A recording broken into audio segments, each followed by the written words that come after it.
प्रवक्ते सन्मान्य हेमंत कांबळेजी, त्याचबरोबर चांदेली विधानसभेचे आपल्या सर्वांच्या मनातले आणि तरुणाईतले उमेदवार महेंद्रभाई भानुशाली, त्याचबरोबर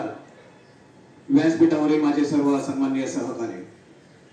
आणि जमलेले तमाम चांदेली विधानसभेतील आदरणीय राजसाहेब ठाकरे यांच्या कार्य विचारांवर प्रेम करणारा हा जमलेला प्रचंड जनसमुदाय,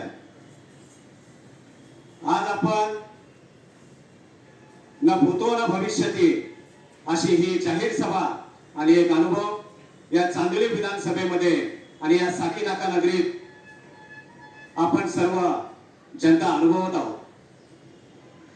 आणि एवढ्या मोठ्या संख्येने आपण सहभागी होत असताना आदरणीय राजसाहेब यांचे विचार ऐकण्यासाठी या ठिकाणी आलेला याची कल्पना आहे। तत्पूर्वी या चांदेली विधानसभेमध्ये गेल्या अनेक वर्षांपासून नेहमी म्हणतात ना, महाराष्ट्र नवनिर्माण सेना ही नेता नव्हे कार्यकर्त्यांमधून नेता घडवण्याचा एक कारखाना आहे, कारखाना।